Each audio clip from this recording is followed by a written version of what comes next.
Students రోడ్డెక్కారు, ప్రభుత్వాలు షేక్ అవుతున్నాయి, ఢిల్లీ తగలబడిపోతుంది. అసలు ఏంటి ఈ యూజీసీ, దీనివల్ల యూజ్ ఏంటి, అసలు అందరూ సడన్ గా యాంటీ మోడీ ఎందుకు అవుతున్నారు? నమస్తే అందరికి, నా పేరు అశోక్ అరగడ, మీరు చూస్తున్నారు భారతీయుడు యూట్యూబ్ ఛానల్ తెలుగులో. అండ్ ఈ సెటప్ అంతా కొంచెం ఇబ్బందిగానే ఉంటది, అడ్జస్ట్ అవ్వండి. ఎందుకంటే ఇప్పటికిప్పుడు సడన్ గా ఒక ఇండోర్ సెటప్ చేయాలంటే నాకు ఇదే దొరికింది. అండ్ వీడియో చాలా ఇంట్రెస్టింగ్ ఉంటుంది అండ్ ఇన్ఫర్మేటివ్ గా కూడా ఉంటుంది, కాబట్టి వీడియో ఎండ్ వరకు చూడండి. అసలు ఎందుకు ఈ యూజీసీ రూల్స్ అంత కాంట్రవర్సీ అయ్యింది, 2026 లోనే బిగ్గెస్ట్ ఇష్యూ ఎందుకు అయ్యింది, అసలు ఈ జనరల్ స్టూడెంట్స్ కి ఈ యూజీసీ రూల్స్ తో ప్రాబ్లం ఏంటి, అసలు ఆ రూల్స్ ఏంటి, ఇవంతా మనం ఫర్దర్ వీడియోలో తెలుసుకుందాం. సో ఇది కొంచెం సెన్సిటివ్ టాపిక్ కాబట్టి మనం కొంచెం ఆచితూచి మాట్లాడాలి. అండ్ మీరు కూడా ఫుల్ గా వీడియో చూడండి, ఇన్ఫర్మేటివ్ గా ఉంటది.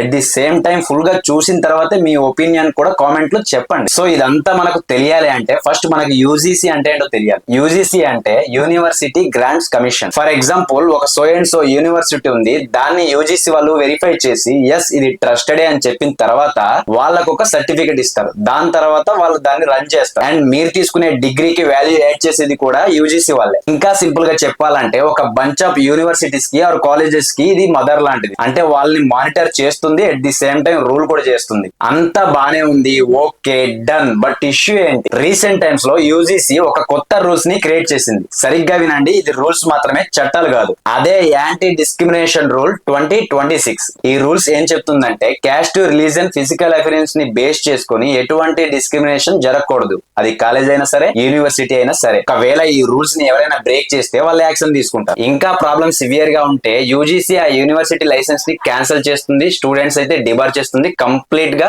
యూనివర్సిటీని క్లోజ్ చేస్తుంది.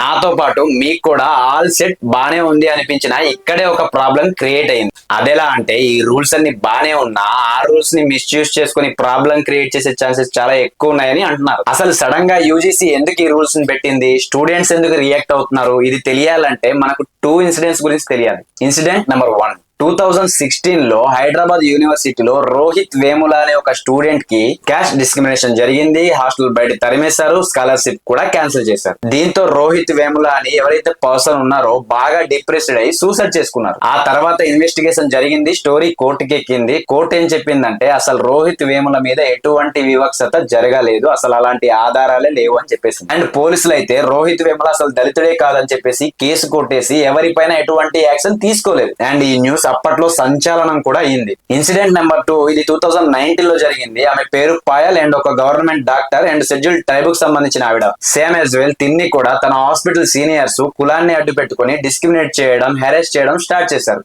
సో దీని అంతటిని భరించలేక ఆ అమ్మాయి హాస్టల్లో సూసైడ్ చేసుకుంది. బట్ ఫర్ ఏ చేంజ్ ఇక్కడ కేసు నిలబడింది. ఆ ముగ్గురు తప్పు చేశారని కోర్టు నిర్ధారించి వాళ్ళని జైల్లో పెట్టించారు. ఈ 2 కేసెస్ చూసాక సొసైటీ నుంచి యూజీసీకి చాలా ఎక్కువ ప్రెషర్ పడింది. ఇన్ఫాక్ట్ ఆ ఇద్దరు స్టూడెంట్స్ పేరెంట్స్ కూడా సుప్రీం కోర్టుకి వెళ్ళి ఇలాంటి వాటికి ఏదైనా ఒక స్ట్రాంగ్ చెక్ పెట్టండి అని చెప్పేసి చెప్పారు. నిన్న నేను ఒక వీడియో పెడితే ఈ రోజుల్లో ఇలాంటి వాళ్ళు ఎక్కడున్నారని కామెంట్ లో అంటున్నారు, కానీ ఎక్కువ మొత్తంలో లేకపోయినా ఎక్కడో ఒక దగ్గర ఇలాంటి వాటివి ఇంకా జరుగుతున్నాయి. నేను కూడా చాలా చూసాను. మన దేశంలో ఏదైనా బాధాకరమైన విషయం ఉంది అంటే అది కులపిచ్చి. ప్రపంచం అంచులు అంచులుగా అభివృద్ధులు చెందుతుంటే మనం మాత్రం ఆ కులం దగ్గరే ఆగిపోతున్నాం. అయితే ఇక్కడే యూజీసీ కొత్త రూల్స్ ని క్రియేట్ చేయడానికి 4 కేటగిరీస్ ని డివైడ్ చేసింది. అదే SC, ST, OBC, general. So starting లో ఎస్సీ, ఎస్టీ వాళ్ళు ఒక కేటగిరీ అయ్యారు, జనరల్ అండ్ ఓబీసీ వాళ్ళు ఒక కేటగిరీ అయ్యారు. అయితే ఇక్కడే ఓబీసీ వాళ్ళు లేదు మాకు కూడా వివక్ష జరుగుతుంది, కాబట్టి మీరు మమ్మల్ని కూడా వాటితో పాటు చేర్చండి అని చెప్పారు. సో ఇప్పుడు ఎస్సీ, ఎస్టీ, ఓబీసీ వాళ్ళు ఒకవైపు అయిపోయారు, జనరల్ వాళ్ళు ఒకవైపు అయిపోయారు. సో ఇప్పుడు ఈ ఎస్సీ, ఎస్టీ, ఓబీసీల పైన ఈ జనరల్ కేటగిరీ వాళ్ళు ఎవరైతే ఉన్నారో వాళ్ళు డిస్క్రిమినేషన్ చేస్తే అది కులం అవ్వచ్చు, మతం అవ్వచ్చు, ఫిజికల్ అపిరెన్స్ ని బట్టైనా అవ్వచ్చు. డిస్క్రిమినేషన్ జరిగితే యూజీసీ వాళ్ళని సివియర్ గా యాక్షన్ తీసుకుంటుంది. ఈ యాక్షన్ ఎలా తీసుకుంటారు, ఈ మెకానిజం ఎలా వర్కౌట్ అవుతుంది, దీని మీద కంప్లీట్ ఎక్స్ప్లెనేషన్ ఇస్తూ 2026 జనవరి 14న యూజీసీ యాంటీ డిస్క్రిమినేషన్ రూల్ 2026 ని ప్రవేశపెట్టింది. సో ఇప్పుడు యూజీసీ పెట్టిన రూల్స్ కి జనరల్ స్టూడెంట్స్ కంప్లీట్ గా ఆపోజిట్ అయ్యారు. ఎందుకంటే అదే రూల్స్ ని మిస్యూజ్ చేసి వీళ్ళపైన డిస్క్రిమినేట్ చేసే ఛాన్సెస్ ఉంది కదా అని. ఇక్కడ మనం కొంచెం డెప్త్ గా ఆలోచిస్తే లాస్ట్ టైం మనకు వాక్ బోర్డ్ ఇష్యూ వచ్చింది, సేమ్ ఇలానే ఉంటది. ఇక్కడ యూజీసీ ఏమనుకుంటుందంటే ఎస్సీ, ఎస్టీ, ఓబీసీ స్టూడెంట్స్ ని కాపాడాలనుకుంటుంది. అంటే కుల వివక్షత నుంచి ఈ 3 కేటగిరీస్ ని కాపాడాలనుకుంటుంది.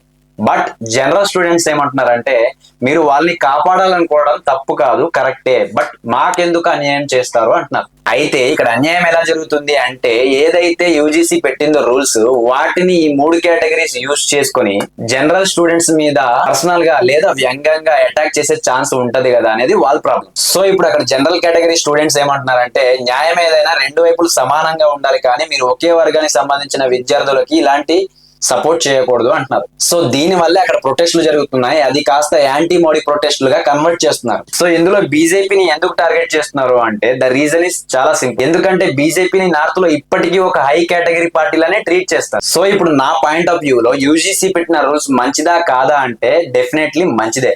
ఎందుకంటే ఒక ప్లేస్ లో కాకపోయినా ఇంకో ప్లేస్ లో ఇలాంటివి జరుగుతూనే ఉన్నాయి. ఆ ఒక ప్లేస్ లో జరిగిందైనా ప్రాణమే కదా. ఏది ఏమైనా గవర్నమెంట్ ఒక రూల్ ఆర్ యాక్ట్ ని పెట్టే ముందు అది అందరికీ వాల్యూట్ అయ్యేలా పెడితే మంచిది. దీనిపైన మీ ఒపీనియన్ ఏంటో కామెంట్ చేయండి. అండ్ వీడియో ఇక్కడ వరకు చూసి మన ఛానల్ కి కొత్తగా వచ్చినట్లయితే ప్లీజ్ ఒక సబ్స్క్రైబ్ చేసి షేర్ కొట్టండి. Thank you.